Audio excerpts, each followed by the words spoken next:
It's time to connect. It's time to celebrate. International Coaching Week, a worldwide celebration and an opportunity to learn, grow, and experience professional coaching. During International Coaching Week, we encourage individuals and organizations all over the world to understand, explore, test, and discover the possibilities coaching provides. Join us for hundreds of events in dozens of languages all over the world.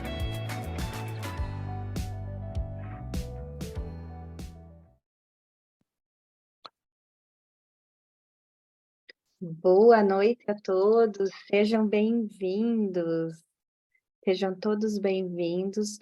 Meu nome é Raquel, eu faço parte do comitê da ICW e, assim, estou muito feliz de tê-los todos conosco. Hoje a gente tem como apoio a Elaine Zanetti, a Clélia, Ana Mussi e também o José Roberto. Eles vão estar apoiando nós para que tudo dê certo e aconteça da melhor forma. Em nome da ICF, eu agradeço a presença de todos vocês, líderes de núcleos, líderes de comitês, Conselho Deliberativo e Fiscal, todos os associados e todos os participantes presentes. Sejam muito, muito bem-vindos.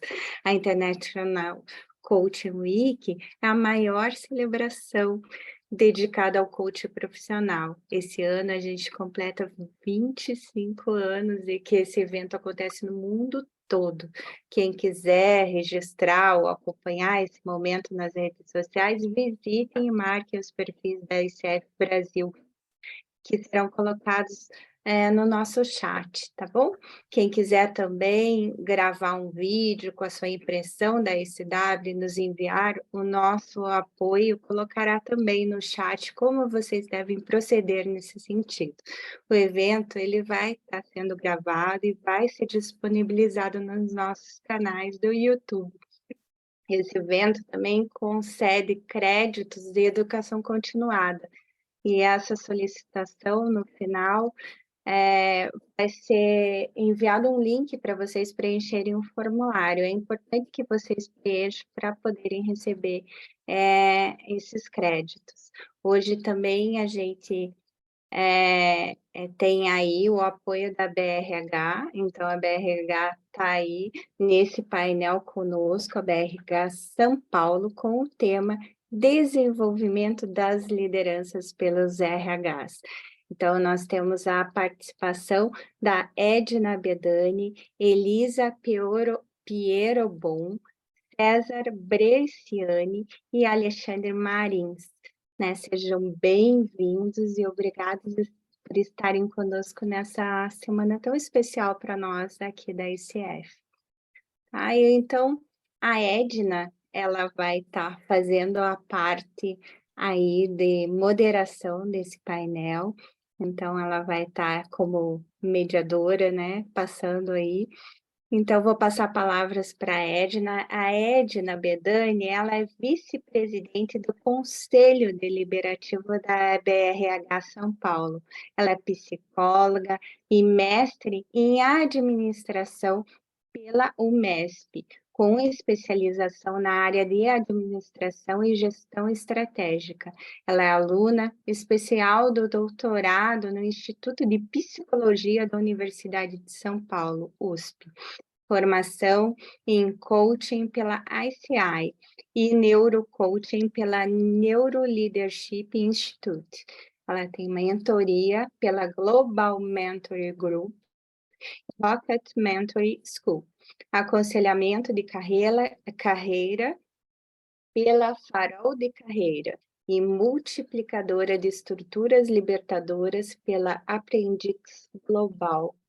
Sejam muito bem-vindos, nós estamos muito felizes de terem vocês conosco e vou passar a palavra para você, Edna, para você ir coordenando, qualquer coisa nós estamos aqui, a seu dispor. Obrigada, Raquel. Obrigada, Raquel, toda a equipe da ICF, pelo convite, pela parceria com a BRH São Paulo. É uma honra estar aqui e receber, né, todos vocês para nos ouvir. Honra maior é estar aqui com os meus colegas convidados para esse painel, foram convidados com muito carinho e aceitaram esse convite, esse desafio de estar aqui e de compartilhar conosco a experiência deles, né. Nós estamos aqui com a Elisa, né, a Elisa Pirobon, ou Faeda, né, eu falo sempre Elisa Faeda, e Eu que é também a falo di família, tá? é mesmo? É. A Então gente tá nunca bom, se acostuma com o sobrenome do marido, né? Sempre a é. gente se apega. Tem lá a nossa cultura, né, Elisa? Quando ela É. falou Pirobon, eu falei: "Gente, será que eu tô com o nome certo?", mas é que ela pegou o nome final. Faz parte, né, gente, o mundo das pessoas é assim. Então é um prazer estar com você aqui, Elisa. A Elisa está como diretora de gente e gestão da Shoulder. Ela é formada em engenharia de produção, olha que legal, gente, uma engenheira em recursos humanos, é fantástico, e também formada pela USP, e ela vai contar para nós um pouco essa formação dela e a experiência. Nós também estamos aqui com o César Bresciani, que é diretor de recursos humanos na BP Bung Bioenergia. Ele é formado em Direito, tem especializações na área de recursos humanos pela FGV, pela Fundação Dom Cabral, na área de liderança, tem uma série de formações, mais de 35 anos de atuação, e vai contar para nós também essa jornada dele e a experiência que ele tem hoje. E, somado a esses dois convidados, temos o Alexandre Marins, que é diretor de desenvolvimento de liderança da LHH Brasil e América Latina. Ele é graduado em processamento de dados pela PUC-Rio, MBA executivo pela COPEAD, e possui diversas formações na área de liderança, e também vai contar para nós um pouco da trajetória dele e onde ele está hoje. O objetivo desse painel é ouvi-los sobre os desafios com as lideranças dentro das organizações, nesse mundo em transformação, e as estratégias de desenvolvimento de líderes nesse momento aí tão transformador das organizações, né. E antes de convidá-los a trazer essa experiência, eu quero fazer um link com 2 pesquisas que nós analisamos recentemente. Uma foi uma pesquisa do CEO Fórum da Anshan, 2022, não sei se vocês todos aqui têm conhecimento, mas é uma pesquisa que está pública, e dentro dos desafios relatados pelos CEOs das empresas participantes, um dos principais desafios que eles perceberam, além das políticas e modelos de trabalho que precisam ser adaptados,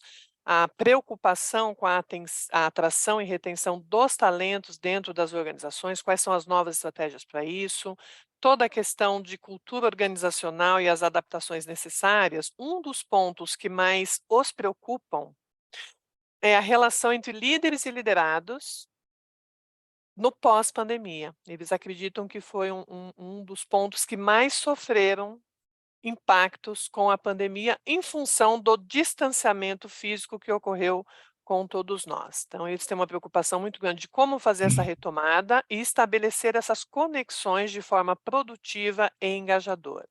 O que foi reforçado e confirmado, né, por mais de 800 líderes de RH do mundo na pesquisa da Gartner, que também retratou os desafios para 2023, onde esses profissionais de RH, além de terem também reforçado essa preocupação com o novo modelo de atração e seleção de pessoas, de propiciar uma nova experiência para os colaboradores, de forma que eles sintam-se pertencendo às organizações, sintam-se pessoas dentro das organizações e não números, né? E a gestão de mudanças está aí 60% da dedicação de atenção para o tema eficácia da liderança. Então, esses líderes de recursos humanos estão bem desafiados em como manter a eficácia da liderança e preparar essa liderança para os desafios atuais e para esse futuro do trabalho que está cada vez mais acelerado. Então, são 2 pontos que eu trouxe aí para a gente refletir junto com esses executivos. E, Elisa, eu gostaria de começar com você e ouvir, né, um pouco dessa sua experiência, jornada profissional e desses desafios hoje dentro do seu ambiente de trabalho lá na Shoulder. Muito bem. Então, boa noite para todo mundo. É um prazer estar aqui com vocês. Estou me sentindo super honrada. Espero poder contribuir um pouquinho aí com a discussão, tá? Bom, eu sou Elisa, trabalho na Shoulder, a Edna comentou, né? A Shoulder, para quem não conhece, é um varejista de moda, né? Tem mais ou menos 1.400 funcionários.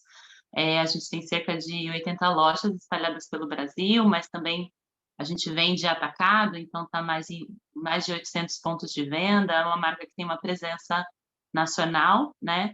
Atua para um público de classe social mais alta, mas está bem democrático porque consegue estar em muitas cidades aí no Brasil, né? Então, a gente está aí num segmento médio, vamos dizer assim, né? Não é um alto luxo.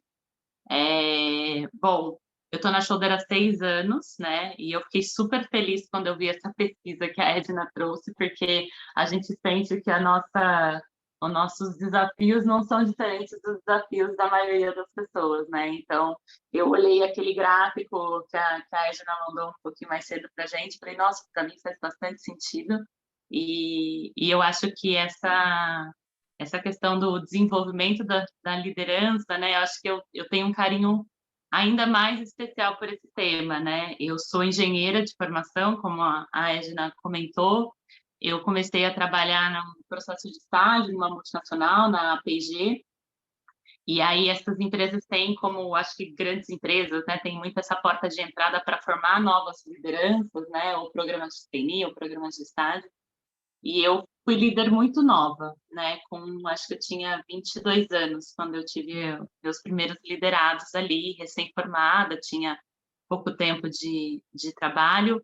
E eu acho que essa questão de ter sido uma líder, né? De ter trabalhado em negócio, eu trabalhei 6 anos em operação mesmo, né? Fui líder de linha, líder de fábrica, cheguei a ter uma operação de mais ou menos 200 pessoas de fabricação de detergente em pó. E eu acho que eu me sinto muito na pele dessa liderança que precisa ser desenvolvida, né? Que está ali já no dia zero, enfrentando uma série de desafios e enfrentando coisas pela primeira vez. E então, quando eu falo desse tema, e hoje em dia, quando eu lidero esse tema dentro da Shoulder, eu tenho uma conexão muito grande, assim, eu procuro ter o máximo de... Eu acho que é fácil para mim ter empatia com o que esse líder está ali sentindo, né? Eu me sinto muito me desenvolvendo junto com ele, né?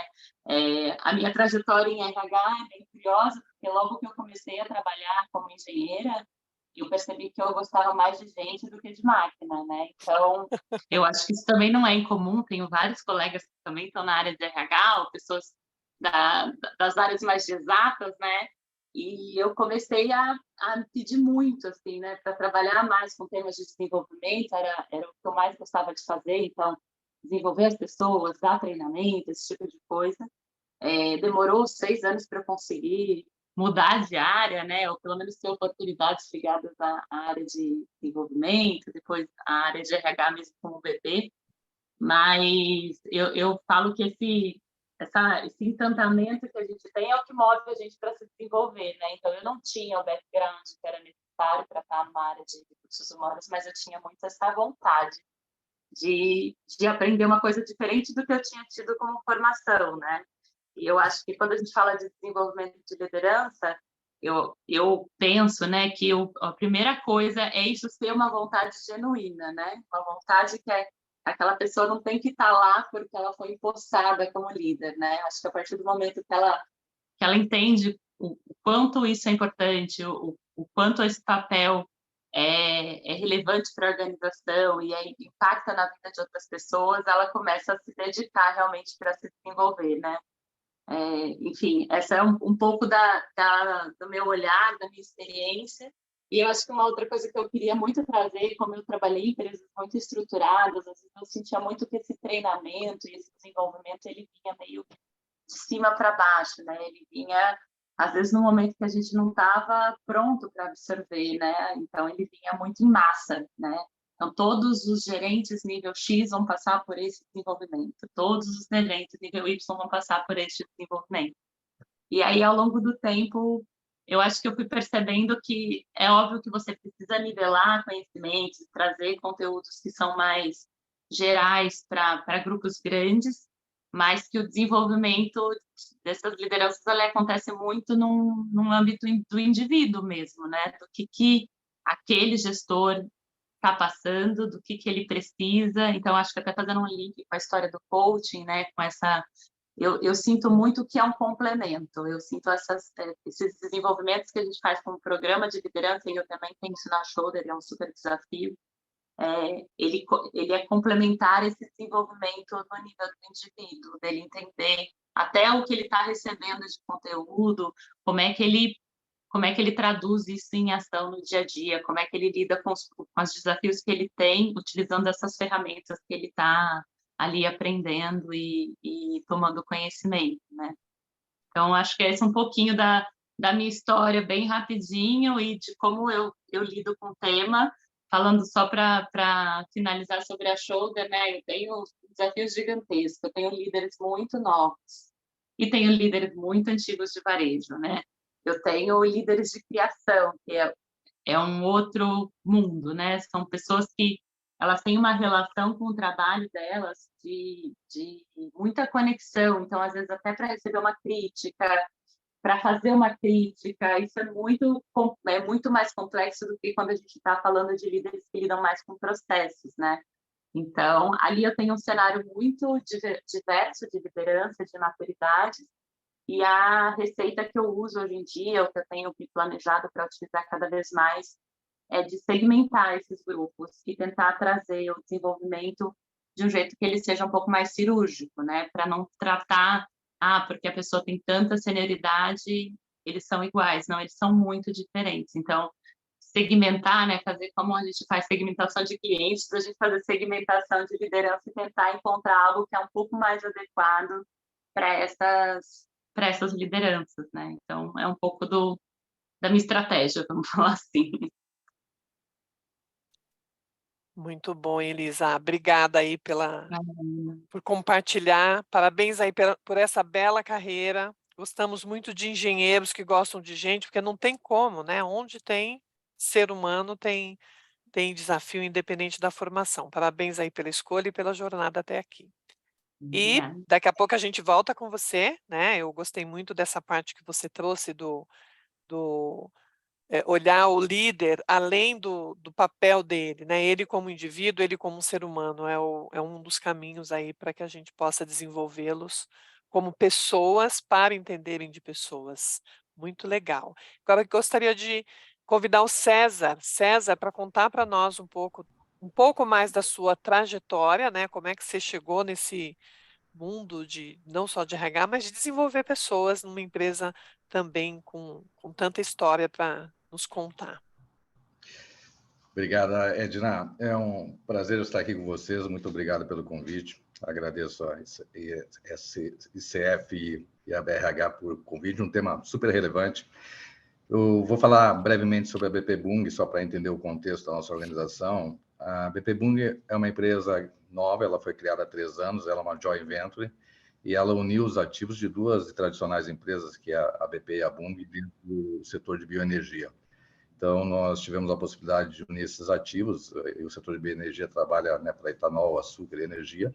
São 11 fábricas em 5 estados, 8.500 colaboradores e mais de 900 lideranças. Então, essa é a dimensão do nosso desafio, por isso que para nós também a liderança é fundamental, e assim como a Elisa, também sou um entusiasta do tema, porque lá na minha carreira, no início da minha carreira, né, 35 anos atrás, alguém viu no César o potencial para ser um profissional de RH, que nem eu via naquele momento, né? Eu achava que minha carreira seria outra, e aí a questão da vontade e do desejo de se desenvolver é a chave, né, para qualquer liderança, e entrei nessa área, me apaixonei por ela e me apaixonei pelo tema de liderança.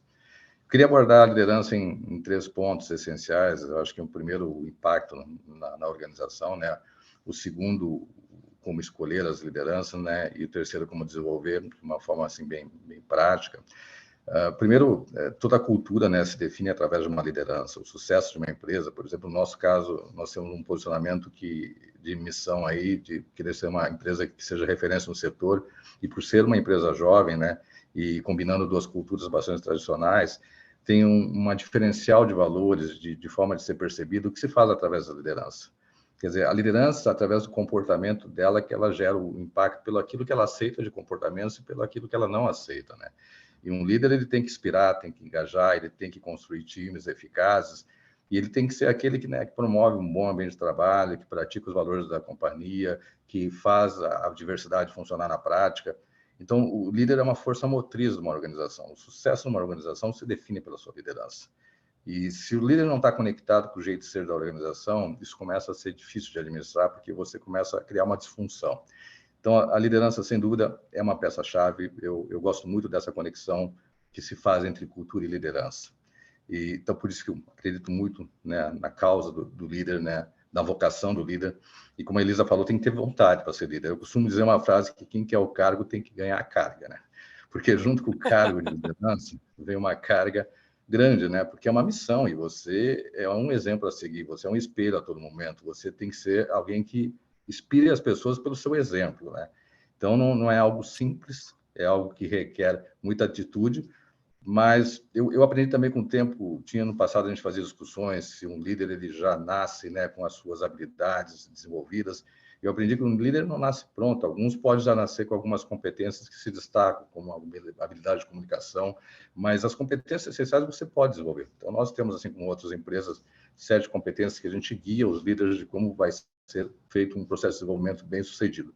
E aí, dali para frente, vontade, é querer aprender, é querer se desenvolver, é querer se aprimorar, porque as competências a gente desenvolve. Tem algumas habilidades que são natas, mas a gente desenvolve as competências. Então, nós temos uma preocupação, né, de quando a gente escolhe a nossa liderança, a gente prioriza sempre o processo interno, a gente faz com muito critério, né, a gente faz sempre assessment para definir, a gente faz avaliações, e a gente faz sempre muito critério, né, porque tem que ter também a questão da prontidão. Às vezes não é o momento daquele profissional, o outro está na frente por outras experiências que ele teve. Então, eu sempre falo para o nosso time, quando eles participam de um processo seletivo interno e passam por acesso, todo mundo ganha. Quem for selecionado, o acesso vai dar uma forma de desenvolvimento, vai dar um plano, né, para ele que possa ser promovido. Para quem não for selecionado, vai saber o que falta, né, para chegar lá e como ele pode construir essa carreira para continuar perseguindo a liderança que ele deseja, e é bem-vinda. A ambição sempre é um fator-chave de sucesso para a liderança, mas uma ambição bem direcionada, né? Uma ambição no modelo de servir, né? E aí o que a gente procura sempre fazer, na medida que a gente promove alguém, é dar o suporte, né? Porque tem as dores da nova liderança. Eu gosto muito, né, do conceito do pipeline de Rancharan, que cada momento da liderança traz uma dor. E todos nós passamos por ela, né? Cada transição de carreira, de você deixar de ser um especialista para líder de pessoas que são os seus pares, depois um gerente sênior que gerencia outros gerentes, um diretor. Então, a gente procura apoiar nesse processo. E a gente tem uma trilha, né, que são as habilidades mais transversais. Por exemplo, nós temos uma escola de negócio que todos os nossos líderes passam para entender o que é o nosso negócio, a essência de sucesso, e que é feito por multiplicadores internos, são outros líderes que aplicam, até para valorizar esses profissionais. Nós temos, por exemplo, no último ano, a gente fez um desenvolvimento em uma competência-chave da nossa organização, que é segurança. A gente valoriza muito a segurança, então treinamos 900 líderes em como liderar com segurança. E não é um treinamento teórico, porque, em cima de tudo, tem que ser um vocal, né? Que tem que ser alguém que tem atitude. Então, é um treinamento de como é que eu faço o engajamento da segurança através da minha atitude vocal e da minha inspiração para as pessoas se portarem como agentes de segurança. E aí nós temos outras questões que são as particularidades. A Elisa abordou isso também, que não dá para tratar todo mundo igual. E aí, nessa hora, né, que chegam processos bem individualizados, a gente usa muito a mentoria. Eu tenho mais de 100 mentores internos, que são outros líderes passando as experiências que viveram, né? Assim, as dificuldades que tiveram, os aprendizados que tiveram. Então, isso acelera muito, porque é muito particular a trajetória de cada um.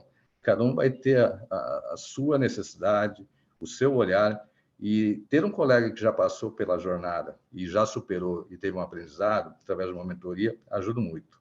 E nesse ponto que eu uso também o coach, porque o coach também ele é essencial, porque tem aquele momento que você precisa de alguém de fora da organização, que possa ser um alter ego, que ele possa se expor, porque a gente cada vez mais fala da vulnerabilidade hoje em dia, mas nem sempre é fácil ser vulnerável, porque às vezes você está com um colega, você está com o seu time, e o coach pode permitir essa vulnerabilidade naquilo que ele tem que tratar. E aí a gente tem parcerias de coach, que a gente sempre procura, né, procurar também o profissional certo para estar do outro lado, que seja aquela pessoa que tenha uma robustez de conhecimento, de experiência, que possa contribuir, para que seja um processo transformador, né, que ao final do processo, aquele líder saia com novas competências adquiridas e instaladas.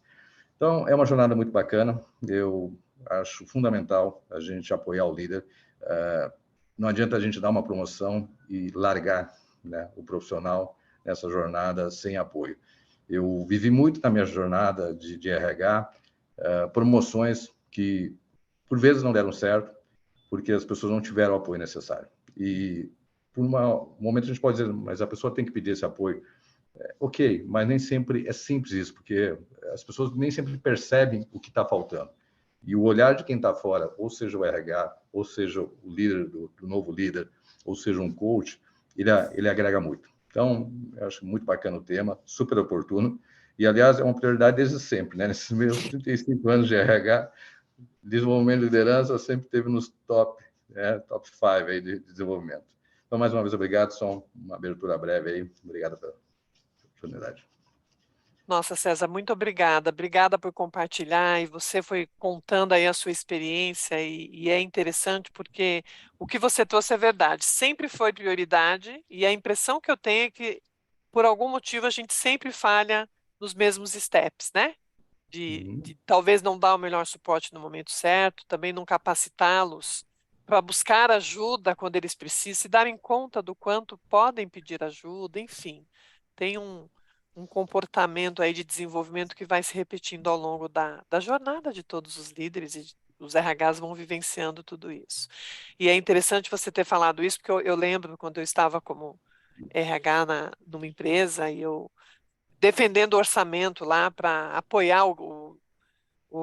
a diminuição do gap, né, de desenvolvimento de líderes. O presidente falou: Edna, eu não aguento mais o RH falar de gap de desenvolvimento de liderança. Quando é que vocês vão suprir isso? E eu falei para ele assim: quando a gente parar de promover novos líderes e fazer a manutenção do que estão aí, porque não tem como, né? A gente sempre tem novos líderes, sempre tem novos gaps, novos aprendizados. Enfim, é um desafio contínuo que eu imagino que esteja mais acelerado neste momento que vivemos, né? E aí, Alexandre, vou passar a palavra para você. Como você tem uma experiência fantástica no Brasil e na América Latina, em diversos clientes, tipos de empresas, conta para nós como é que você está vivenciando esses desafios, e se até quais são as soluções mágicas que você tem utilizado para nos ajudar? Conto sim, Edna. Boa noite a todos. Prazer poder estar aqui com vocês. Obrigado pelo convite, SF, ABRH, colegas que estão aqui hoje. Só contando também um pouquinho de mim e da LHH, né? A LHH, para quem não conhece, é uma consultoria global de recursos humanos. A gente está aí presente em mais de 60 países. Aqui no Brasil, a gente opera há 35 anos. Esse ano a gente está celebrando aí 35 anos de operação. E temos escritórios aí do norte a sul. Temos 10 escritórios, né, de Porto Alegre até Recife, nas principais capitais onde a gente está atuando. Temos hoje um time aqui no Brasil em torno de 350 pessoas, incluindo os consultores e coaches associados que trabalham conosco nas várias disciplinas. E temos 3 principais linhas de negócio, né? Eu respondo por uma das 3 linhas, eu respondo por desenvolvimento, mas a gente tem a linha de recrutamento e temos a linha de transição de carreira, o famoso outplacement, né? Que não deixa de ser um coaching de carreira também, né? Então, a gente atua nas 3 frentes. Eu entrei nesse setor, né, nesse mundo, há 12 anos atrás. Eu, como a Edna, vim da área tecnológica, não vim da engenharia, mas vim do IT, do TI, e vivi também desafios. Eu acho que o tema da liderança me mordeu muito cedo. 25 anos eu assumi uma liderança Brasil, logo depois América Latina, e tive que buscar o meu autodesenvolvimento. Também vivi vários programas. Eu digo que aí eu fui mordido pelo bichinho do autodesenvolvimento, né? Até quando eu cheguei numa terceira empresa por onde eu já estava passando, numa posição global, que eu comecei a questionar, né, em torno dos meus 40 anos, se aquilo era o que eu queria, fazia ainda sentido para mim. E aí, através de um programa de coaching, né, eu resolvi fazer uma reflexão da minha carreira e tomei uma decisão, né? E eu nunca tinha vivido um coaching, eu já tinha feito alguns treinamentos dentro das empresas, né, para você ser um líder coach e tal, mas eu particularmente não tinha vivido a plenitude de um programa de coaching, né, e visando a carreira, foi uma busca minha. E ao final eu concluí que aquilo era uma ferramenta poderosíssima e que fazia todo um sentido para mim. Foi quando eu escolhi um propósito de que eu queria migrar para trabalhar e desenvolver pessoas, né? E assim o universo conspirou, né, numa transição que a empresa que eu trabalhava fez aqui no Brasil. Eu acabei saindo por um acordo, né, e caí dentro da antiga DBM, que hoje é a LHH, fiz o meu programa de outplacement, né, e fiz, então, a minha transição, e estou com eles há 12 anos. Né? Comecei como consultor associado, como coach, fui fazendo várias formações de lá para cá, até há 5 anos atrás eu assumi essa posição de desenvolvimento de liderança aqui no Brasil, e mais recentemente, incluindo agora a América Latina. E a gente está vendo que realmente esse é um desafio, né? Assim, a gente também tem uma pesquisa global, Edna, que bate muito as conclusões com o panorama que você trouxe, né? O papel do líder está ficando cada vez mais complexo e desafiador, né? Se já era desafiador antes da pandemia, né? No contexto não só de pós-pandemia, né? Eu diria que num contexto de mundo digital, né? De mundo tecnológico e acelerado que a gente está vivendo, competitivo e tudo mais, né? Então, a gente também parte como teoria da empresa que liderança é uma escolha, né? Então, a gente provoca sempre qualquer líder a dizer por que mesmo você quer esse desafio, como é que isso conversa com seus propósitos pessoais, que legado você quer construir, porque é desafiador, então você tem que achar sua inspiração para persistir naquela jornada, né? E a gente trabalha, os líderes, hoje em dia, principalmente o que a gente vê é que as habilidades que a gente sempre trabalhou já não são suficientes, né? Então, a gente hoje começa sempre pela autoliderança, que é um ponto que a Elisa falou, né? O líder de si.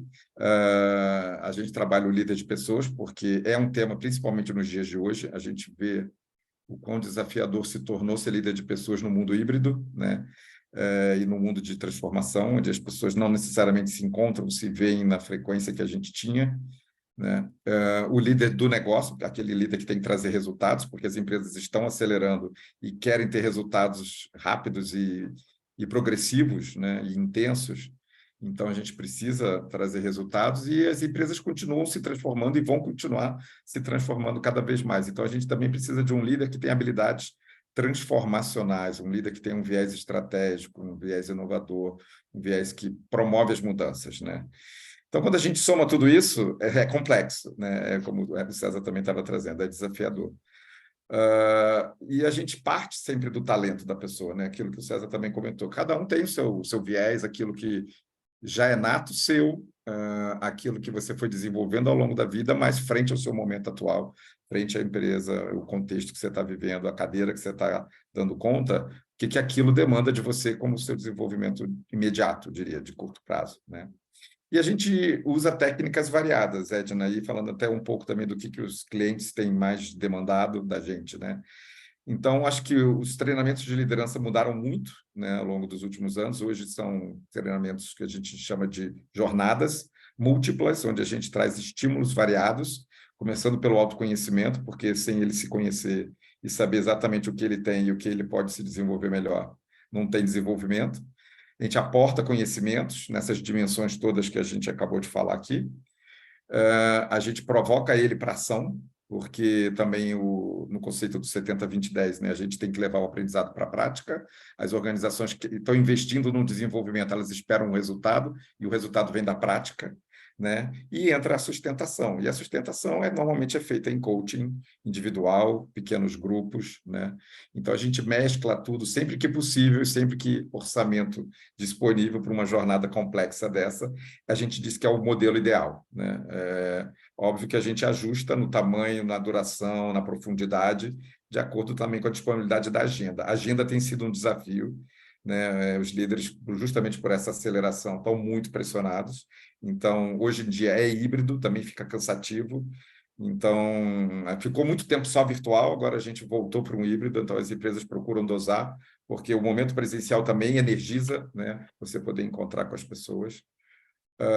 Outra técnica que está sendo muito usada é a mentoria, como o César falou, a gente tem apoiado muitas organizações formando mentores e preparando os mentees e aportando a metodologia para implementar programas de mentoria, tanto para o viés de negócio e muita mentoria voltada para a diversidade, né? A gente tem feito muitos trabalhos de diversidade, diversidade virou acho que é uma questão da sociedade, né? Não dá mais para a gente negar, é uma necessidade, e não são só as mulheres, não é só questão de gênero, é de questões de raça, opção sexual, PCD, a gente trabalha com todos esses vieses, né, com todas essas questões, potencializando os talentos e coibindo os vieses dos líderes para ter uma liderança mais inclusiva. Então, mentoria é um trabalho que a gente faz bastante, e coaching. coaching individual, executivo, né? O tradicional executivo, mas hoje a gente diz que já não é mais executivo, porque ele está tão aberto e é possível, e as empresas finalmente entenderam que a cultura de coaching é importante e oferecem coaching de talentos até conselho, né? A gente também, às vezes, atua até dentro do nível do conselho administrativo da empresa, todos esses níveis. Coachings em grupos a gente também faz, e coachings de time, né? Porque time virou um outro desafio, né? Antigamente o time se encontrava, almoçava junto, estava junto o tempo todo, né? E na pandemia, no pós-pandemia, houve essa necessidade de trazer os times juntos de novo, reenergizar o time. Muita gente entrou e a gente nem tinha visto as pessoas que pertenciam no time, foram encontrar pela primeira vez, então tem tido muito trabalho de time também, né? Já que estamos falando da semana de coaching, né, só para você também dar uma ideia de proporção, aqui no Brasil, no último ano, a gente teve mais de 500 líderes passando em programas de coaching individual conosco, dos mais variados níveis. A gente sente que a organização, por questões orçamentárias, né, usa o coaching muito em alguns vieses importantes, que eu acho, né? O viés do onboarding, que o César falou, no sentido de você traz uma pessoa para dentro da empresa, como é que a gente ajuda ela a ter sucesso com a cultura da empresa. O coaching de aceleração, você sabe que aquele é um talento, que você quer alavancar aquele potencial, então como é que você prepara a musculatura dele para ele poder dar conta rapidamente de um desafio novo, né? Às vezes a pessoa não dá o tempo da preparação e ela cai na função, né? E aí entra o pipeline de liderança, né? Às vezes ela era muito boa em determinado nível de liderança, agora ela está com um desafio mais complexo, maior, e que requer habilidades novas, e a gente tem que entrar com o coaching para ajudar ela a ter sucesso. E é muito bom quando a organização, como o César faz, patrocina esse tipo de suporte, porque é uma forma de dar certo, né? Porque o ritmo de negócio é intenso, a pressão é intensa, né? E a expectativa de resultado está ali, né? Mas somos todos seres humanos. Existe um coaching também dentro do contexto da diversidade, né? Que a gente também tem feito, potencializando aquelas pessoas que são dos grupos de diversidade, para elas poderem tirar os seus sabotadores e liberar o seu potencial para poder trazer, né? Muito especialmente, a gente tem feito muita coisa com mulheres na liderança, né? A gente tem aí hoje mais de 150 clientes trabalhando o conceito de gênero com mulheres, e a gente tem feito muito coaching nesse sentido.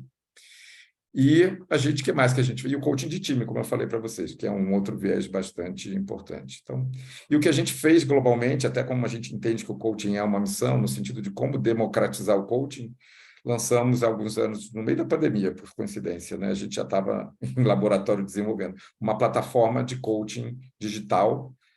Não que você vai falar com um robô, você vai falar com um coach, mas é uma plataforma que agiliza o processo e simplifica, né, chamada Ezra, onde ela permite fazer um matching do participante com a nossa base toda de coaches e escolher, através do tema dele, indicar alguns coaches e ele poder trabalhar com essa pessoa durante um período finito de tempo, com sessões ilimitadas.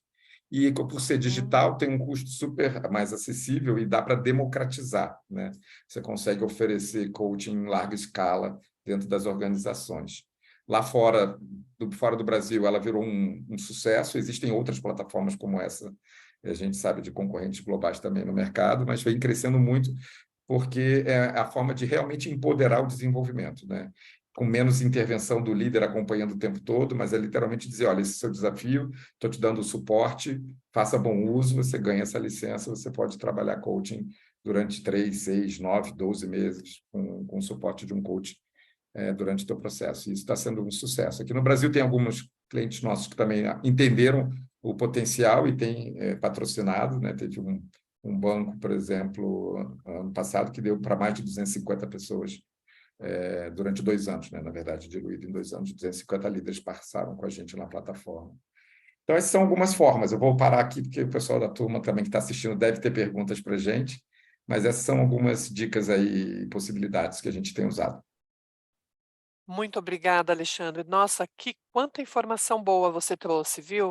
Eu, particularmente, fico muito feliz, imagino que os colegas também, de perceber o quanto o movimento de desenvolvimento de líderes com novas formas de atuar, né, por conta dessa aceleração, dessa necessidade das organizações, está funcionando e as empresas estão aderindo, né, porque o movimento ele precisa vir de todos os lados, né, não é só o interesse do profissional querer, A empresa precisa ter uma estratégia para isso e precisa ter especialistas que ajudem, porque às vezes a empresa tem a estratégia, mas não consegue identificar os profissionais. Parabéns pelo trabalho, Obrigado. Alexandre, obrigada.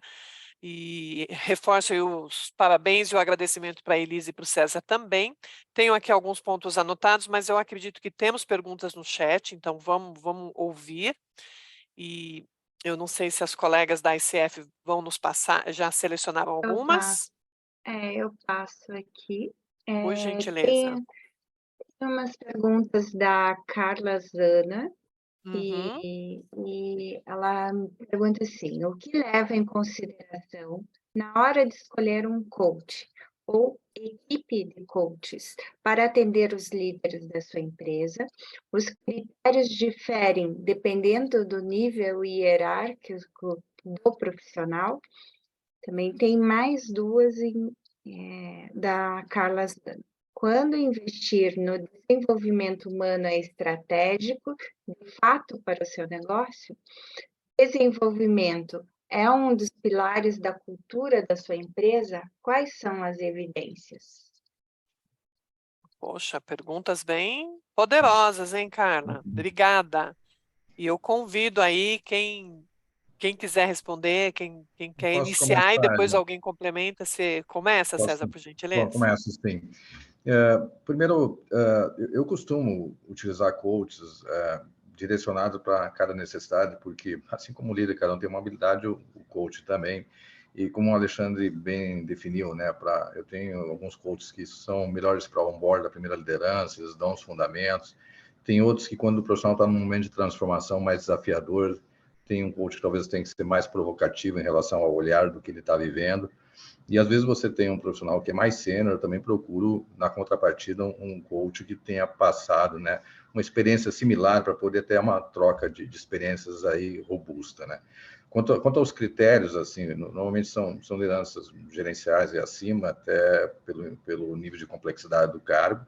E aí a Carla também coloca, assim, se o desenvolvimento humano é estratégico, com certeza, uma empresa que quer prosperar e crescer, se ela não tiver esse olhar, não tiver esse investimento, é uma questão de tempo e ela não vai conseguir, né, dar sequência a seus objetivos. Então, no nosso caso, faz parte da estratégia, sim. Por último, ela fala, né, se isso é um dos pilares da cultura e quais as evidências. Eu vou dar um caso da BP Boom, por exemplo, nós temos um intento estratégico, assim, uma visão estratégica, onde as pessoas são o fator-chave de sucesso da nossa estratégia empresarial. E aí, quando você investe, e a maior evidência, além da intenção, é a ação. Então, primeiro você tem que ter uma intenção explicitada de que é relevante. E depois a ação, né? Que são os investimentos e o desenvolvimento. Você teve exemplo, em um ano treinamos 900 lideranças no Brasil todo, em segurança, e também treinamos 150 gerentes numa escola de negócio dispersa no Brasil todo. Então, isso são recursos que são alocados, são tempos de desenvolvimento. No meu ponto de vista, as coisas têm que andar junto. Primeiro, a intenção explícita e a ação desenvolvida, e isso é essencial. Tem até uma frase que diz, né, era um CFO perguntando sobre os investimentos, né, essa famosa, e depois se a gente investir e o profissional for embora. E aí o outro responde, se a gente não investir, ele ficar, né? Assim, pior é você ter um profissional que fique, né, desatualizado, né, e é um processo de retenção também, outro ponto. Tanto o coach como os demais, além de uma valorização, é um processo de retenção, porque o profissional vai se sentir cada vez mais conectado com a empresa que está preocupada com o futuro dele, né? E está investindo nele, né? Exatamente. Muito bom, César, muito bom saber e essa consistência das ações de vocês. Elisa, quer compartilhar conosco como que é lá na Shoulder, por gentileza? Sim, claro. Bom, falando um pouquinho da escolha do profissional, né, que a gente conecta aí com o líder que vai ser desenvolvido nesse processo de coaching, eu acho que eu sigo mais ou menos os mesmos critérios ali que o César comentou, mas eu acho que eu tenho uma coisa que eu não sei se o César comentou, mas eu costumo fazer lá na Shoulder, que é compartilhar com o líder as opções que a gente está investigando e fazer com que seja uma escolha dele, mais do que uma escolha minha. Então, é comum, assim, nesses processos, a gente discutir alguns nomes e talvez até bater um papo com esses profissionais antes para que o líder tenha escolhido junto comigo, assim, quem é esse profissional que vai acompanhá-lo nesse processo. E eu acho que isso é bem efetivo, assim, porque tem um engajamento maior, assim, né? Acho que um senso de responsabilidade de fazer aquilo realmente ter efeito, né? Tirar o máximo proveito. Falando um pouquinho sobre a questão de quanto isso é uma prioridade dentro da empresa, né? Assim, acho que numa empresa de varejo de moda com produto não recorrente, a gente tem uma tomada de decisão muito descentralizada, acho que é o que mais marca o nosso negócio. Tem gente tomando decisão o tempo todo de uma maneira incontrolável, né? Então, eu sempre brinco com o CEO da empresa, eu falo, eu acho que se eu fosse eu não ia dormir, porque um volume de pessoas tomando decisão, e os líderes são os que mais tomam decisão, né? Então, a gente entende que isso é crucial. Então, o preço que alguém está decidindo pagar num determinado produto, ou se vai colocar um zíper ou se não vai colocar um zíper, ou se vai trocar roupa na loja, se não vai trocar roupa na loja. São pequenas decisões de muito impacto todos os dias.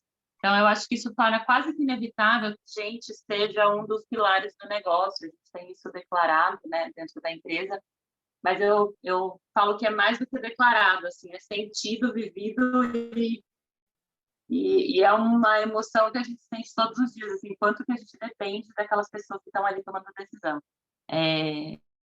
E eu acho que um pouco de como isso pode ser evidenciado, né?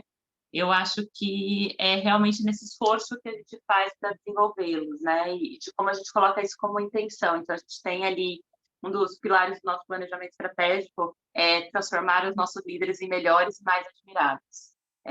E acho que esse é um dos objetivos estratégicos do negócio dentro do pilar de gente. E eu tenho isso muito forte, assim, porque eles precisam ser cada vez melhores e nunca vai ser o suficiente, porque a gente precisa melhorar o tempo inteiro. Então, eu nunca vou ter um líder que, ele é o melhor líder e está pronto, né? Eu acho que isso é uma ilusão.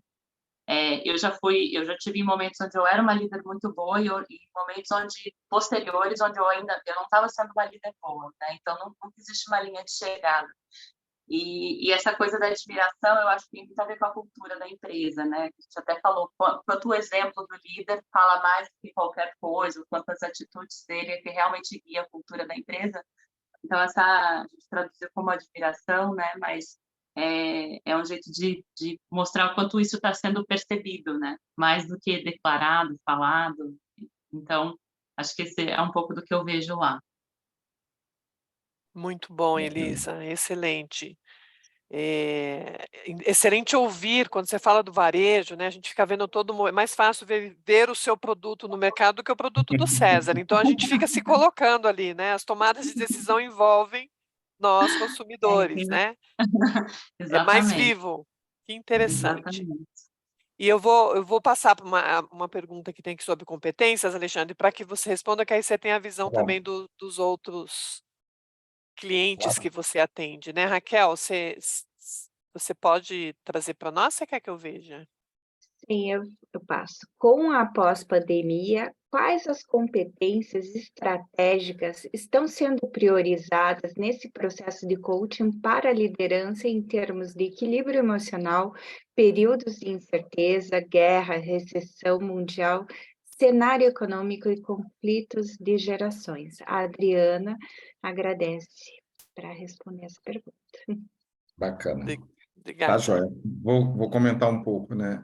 Eu acho que esse tema, como a Edna trouxe, do líder e liderado, né? O líder que também está promovendo uma transformação da cultura, porque as empresas estão buscando essa transformação, né? Tudo isso acontece através de onde você cria um ambiente favorável para isso.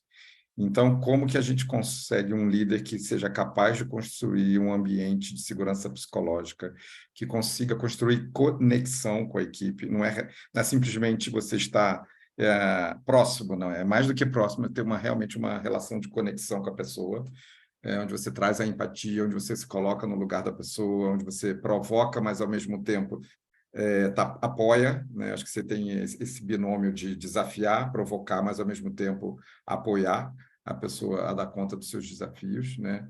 e que isso possa ser feito de uma forma protagonista, porque na medida que eu não encontro mais com essas pessoas todos os dias, se eu não planejo isso não acontece da forma natural, orgânica, como a gente fazia no passado, né? Então, hoje o líder tem que separar uma parte do seu tempo para fazer essa construção estratégica.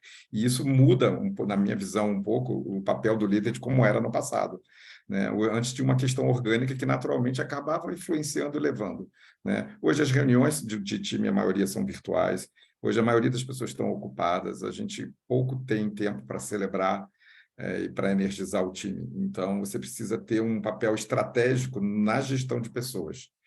E isso se tornou ainda mais desafiador na medida que a aceleração do negócio está pressionando as pessoas para um resultado rápido. Então, se a pessoa não se observa, ela passa o dia gerindo o negócio e gerindo pouco as pessoas, esquecendo que a qualidade e o resultado do negócio vem das pessoas. Então, a gente tem feito muito trabalho de sensibilizar o líder, de entender que gerir pessoas não é perda de tempo, gerir pessoas é o caminho para um resultado sustentável, né? Então, esse é um caminho. Então, competências que estão aqui ligadas, né? É a questão do desenvolvimento das pessoas, do engajamento, da inspiração, da mobilização, da escuta empática, da construção da relação de confiança, do ambiente de segurança psicológica, se colocar num papel de líder um pouco mais humano, né, no sentido de entender.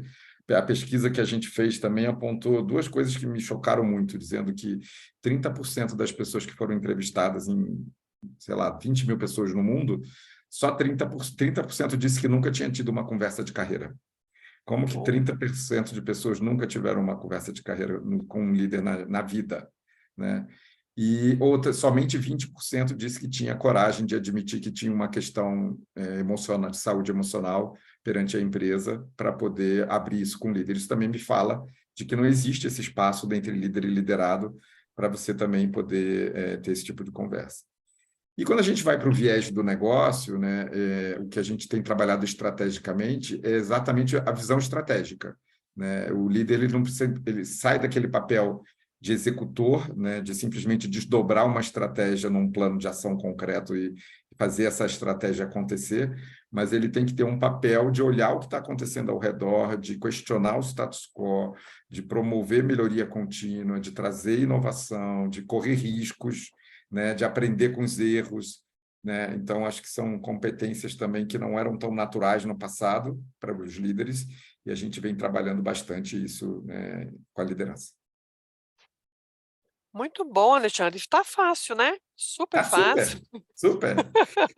Líder hoje tem que ser um super-homem, super Mulher Maravilha. Super-homem, super Mulher Maravilha, e não esquecer que ele também é um ser humano, né? Exato. Ele também, Começando por ele. Por isso que a autogestão é Liderança, fundamental, a autoliderança, né? o Muito bom, autoconhecimento, muito bom. né? Até pediria para o César e a Elisa complementarem, mas como temos outras questões e já estamos quase finalizando, acho que a gente pode direcionar a próxima questão para eles trazerem o olhar da empresa, e depois se o Alexandre também quiser complementar. Raquel, você quer ler a próxima que está aí? Temos aqui, como vocês têm medido a efetividade e sucesso dos processos de coaching e treinamento? Essa pergunta é do Eduardo Siqueira Filho.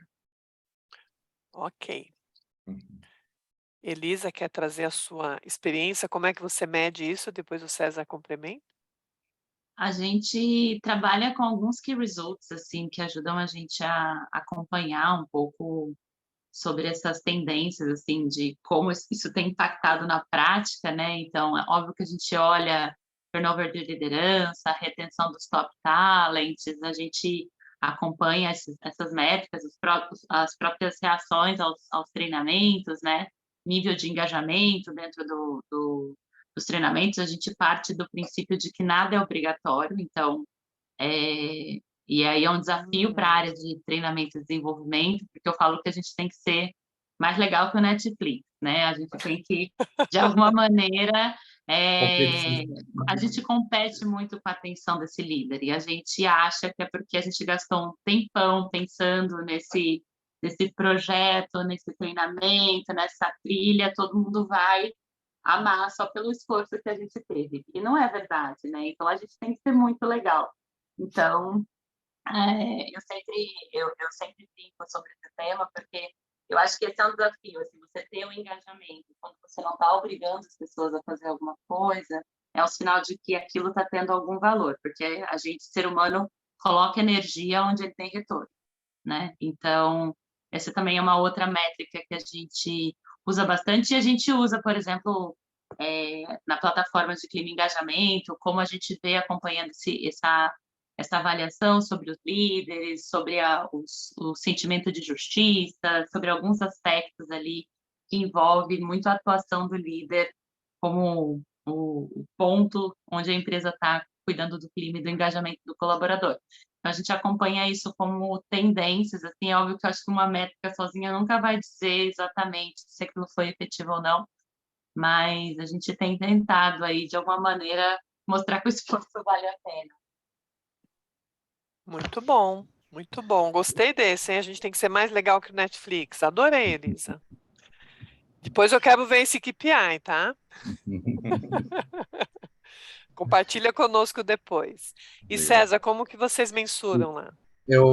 Na parte de treinamento, a Elisa cobriu bem, eu também tenho as mesmas crenças, acho que é a melhor forma e se torna eficaz. Eu queria, então, focar no coach, na eficácia do coach. Eu gosto muito de deixar muito claro, é lógico que o processo coach tem toda a confidencialidade, a gente respeita muito, mas eu gosto muito das sessões de abertura e de fechamento. E sempre das 3 metas possíveis, 2, pelo menos, eu busco que sejam empresariais. Sempre uma é muito pessoal, tal. E no fechamento, eu busco sempre que a gente tenha as evidências. Obviamente, o líder com o liderado, o RH pode estar junto, mas é opcional, mas que tenha evidências e que seja feito claramente até para uma contribuição ao coach, de que ele possa perceber a evolução que teve e se ela é perceptível. Então, eu não acredito num processo de coaching que não tem evidências perceptíveis. Se não está sendo percebido, o processo ele não foi eficaz. Então, eu acredito muito na métrica da percepção da transformação dentro daquilo que foi definido como objetivo macro do processo. Muito bom. Excelente forma de medir a percepção da atuação ali. Houve mudança ou não houve, né, César? O que está Isso aí. acontecendo? Muito bom. Deixa eu ver se tem mais alguma que aí a gente começa com você, Alexandre, e já caminhamos aí para finalizar. Acho que tinha mais uma aí no chat, né, Raquel? Sim. É da Ana Paula. Existem correntes de desenvolvimento de lideranças focadas em gaps de competências e abordagens focadas em alavancar pontos fortes. Qual abordagem vocês utilizam e qual o motivo? Posso começar, Edna? Só que eu tenho... Pode. É mais porque eu tenho tratado muito isso, eu faço muita mentoria interna também, e eu tenho usado muito essa fala. Assim, vamos trabalhar os pontos de desenvolvimento, mas nunca esqueça as suas fortalezas. Assim, identifique naquilo que você é bom. E isso é a sua base de sustentação. Então, o que você é bom? 2, 3, 4 pontos. Então, quando tudo mais faltar, ou quando o líder estiver naquele momento que ele está pressionado, sufocado, volta para a sua essência, volta para aquilo que é as suas competências fortes. Então, acho muito importante, uma pergunta muito oportuna, porque senão a gente fica só focado na carência, né? Naquilo que ainda tem que ser desenvolvido, naquilo que ainda não tem. E aí a gente não valoriza aquilo que a gente tem. Então, eu sou muito adepto de se fortaleça naquilo que você é bom e melhore naquilo que você tem oportunidades. Mas tem que ter um pilar forte para sustentar. Excelente, César. Não sei se a Elisa faz algo diferente, Elisa. Você usa alguma abordagem diferente? Caiu, depois o Alexandre traz essa visão que ele tem da prática com outras organizações.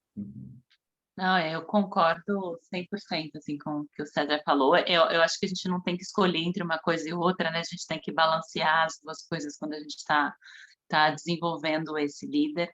Mas esses pontos fortes é a autoestima dele, né? A segurança, é como ele, de alguma maneira, tem uma evidência ali de que ele é muito bom e pode aprender coisas novas, né? Então, eu acho super importante esse reforço sobre os pontos fortes e, de alguma maneira, é o que tem contribuído para o negócio a ponto dessa pessoa estar como líder, né? Então, a gente, como negócio, a gente precisa que aquele ponto forte continue cada vez melhor, ou que ele, de alguma maneira, não seja despriorizado, né, na condução desse líder, ou no desenvolvimento dele. Então, eu acho que é mais ou menos isso que a gente aplica, e eu sempre reforço que, assim, quando a gente é líder, a gente precisa, de alguma maneira, acreditar que a gente pode desafios cada vez maiores. Então, essa autoestima que a gente tem que desenvolver, essa autoconfiança, né, de que a gente pode aprender coisas mais difíceis, né, é muito importante a gente cuidar dela. Muito bom, Elisa, obrigada. E eu acredito que você possa trazer a visão geral, Alexandre, de se tem alguma abordagem diferente que você observa, não só na prática da LHH, ou solicitado também pelos seus clientes. Sim, a gente trabalha bastante, e eu acho que hoje já se tornou também uma prática de mercado, a gente trabalhar a gestão das polaridades. O que significa isso, né? O nosso lado luz, são as nossas forças, talentos, né? A gente precisa reconhecê-los e potencializá-los, porque é o nosso carro-chefe. Porém, eles, no excesso, também atrapalham, né? Então, e isso, para mim, dentro de um trabalho de desenvolvimento, é o mais sutil e o mais desafiador, porque é aquilo que nos impulsiona. Então, se a gente acha que é aquilo que impulsiona me trouxe até aqui, como que eu vou lapidar isso, né? Como é que eu vou chegar a isso num ponto ótimo? Então, quando vê, às vezes, as pessoas ultrapassam, usam aquilo numa carga de intensidade além da conta que pode jogar contra ela. E a gente tenta trabalhar a polaridade oposta, né? Tentando quebrar a síndrome da Gabriela, né? Porque muita gente tem a síndrome de eu nasci assim, eu cresci assim, eu vou ser sempre assim, que é o ponto da Elisa, né? Todo mundo pode aprender alguma coisa nova, né? Todo mundo pode ser líder um dia, todo mundo pode fazer alguma coisa nova que nunca fez. Então, como é que a gente aprende, se desenvolve e se motiva por isso, né? Cria um propósito de aprendizado, uma motivação de desenvolvimento, para incorporar habilidades novas e competências novas também. Menos no gap e mais no intuito de a serviço do que esse meu desenvolvimento, né? Com que propósito, com que direcionamento. Muito bom, Alexandre, obrigada, viu? De A gente nada. passou aí alguns minutinhos, eu não sei se vocês podem, tem mais uns minutinhos, porque eu vi uma pergunta sobre se nós levamos em consideração, acho que a Raquel lê para nós, Isso, a certificação do coaching para selecioná-lo, né? Acho que esse é uma boa questão para a gente finalizar esse painel. O que vocês acham? é uma pergunta do Carlos e do Renato também, é a mesma pergunta. Vocês consideram os níveis de acreditação da ICF, ACC, PCC, MCC como forma de selecionar os profissionais que irão realizar o coaching nas suas empresas? Quer começar, Elisa? Depois o César, e a gente fecha com o Alexandre, que tem lá um pool de coaches. Eu acho que sim. Acho que o maior desafio quando a gente vai selecionar uma pessoa, né, é selecionar uma pessoa que a gente vai fazer esse investimento, que tenha, de alguma maneira, conhecimento para estar naquela posição. E muitas vezes, às vezes, tem sugestão dos próprios líderes, né? Porque é isso, né? Hoje em dia se tem muito acesso a muitas pessoas que fazem coaching, mas não necessariamente são as pessoas ideais para fazer aquele trabalho. Então, a gente procura colocar, sim, algum critério de certificação para escolher, e eu acho que, de alguma maneira, isso dá um pouco de segurança para a gente, que é líder de RH, que está ali como executivo, que, às vezes, óbvio, não conhece todos os profissionais do mercado. Então, eu levo em consideração, e eu acho que isso ajuda a gente a separar um pouco, às vezes, o que vem até como sugestão nesse processo de escolha, sabe? Muito bom, muito bom. E lá, César, como que é a experiência de vocês? Não, similar também, sempre é importante a metodologia, ter uma forma de condução que tenha um embasamento. A teoria é importante, e o que eu reforço só que isso é um habilitador, né? Depois, no final do dia, o que a gente mede, né, é a satisfação do coach, né, em relação ao programa e o quanto ele transformou, mas a metodologia, o habilitador inicial precisa existir, a gente também considera isso. E a gente mede o sucesso depois do profissional em relação ao processo que ele conduziu, né? Muito bom. Obrigada, César. E lá, Alexandre? Então, Duas perguntas. Como que você seleciona e se tem isso, vaga, você já eu ia avisa aí. falar isso. Vou falar sobre isso, né? Então, obviamente, a gente precisa ter pessoas com bagagens distintas, tendo trabalhado em níveis e setores distintos. Quanto mais diversidade no nosso lado, no pool de coaches, melhor, né? Porque a gente tem clientes diversos, né? Com trajetórias diversas e desafios diversos.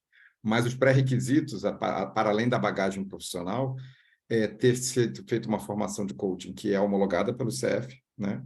E que seja pelo menos ACC. A nossa meta é que todos os coaches sejam pelo menos PCC. A gente hoje já tem uma grande parte deles, uma grande maioria hoje já é PCC.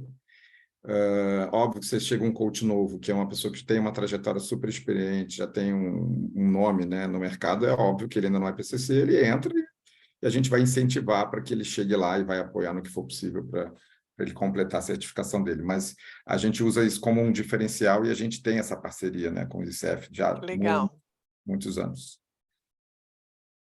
A Muito gente sente bom. que os clientes, a gente sente que isso faz a diferença para os clientes, da mesma forma que a Elisa aqui e o César, porque hoje está muito difícil, né? A quantidade de coaches que tem no mercado, se a gente não tiver uma base que realmente diferencia, né, o coaching para quem faz aquele coaching sério, o coaching profissional efetivo, né, é fundamental. Muito bom saber, viu, Alexandre? Isso, acho que os colegas aqui estão, os nossos convidados também estão gostando de ouvir. Elisa também, César, que tem um critério para selecionar o profissional e que o coaching é uma das estratégias de desenvolvimento dos líderes que fortalece todas as ações e programas que vocês têm feito dentro das organizações. Em função do tempo, nós vamos caminhar para o encerramento. Agradeço em nome da ABRH e dessa parceria com a ICF a participação de vocês, por terem aceito o convite, por terem dedicado um tempo para compartilhar a experiência de vocês conosco, viu? E agradeço a todos que estão aqui. Raquel, eu não sei como é que você quer fazer o encerramento. Eu agradecer a todos vocês, né, por compartilharem tão ricas experiências e como funciona tudo isso dentro da empresa de vocês. Muito obrigada. Eu acho que é um desafio para o RH, é um desafio para o coach também, né? Então, o coach vem para apoiar o RH também, né? Então, estamos nesse desafio. Os líderes aí têm um papel desafiador mesmo, né? Um papel difícil às vezes, e a gente olhar para ele além daquele papel é muito importante. Então, eu queria agradecer a presença de todos vocês, a presença de todos os nossos convidados, e aguardo vocês amanhã. Nós temos 8h30, já começa novas palestras aí. A Elaine colocou os links para vocês preencherem para conseguirem os certificados. E muito obrigada e boa noite a todos. Muito obrigada, César, Edna, Alexandre, Elisa, muito obrigada, tá bom? Tchau para vocês. Tchau, tchau. Muito obrigada, Prazer viu, foi nosso. gente? Boa noite. Até mais. Tchau, tchau. Obrigada. Tchau, tchau.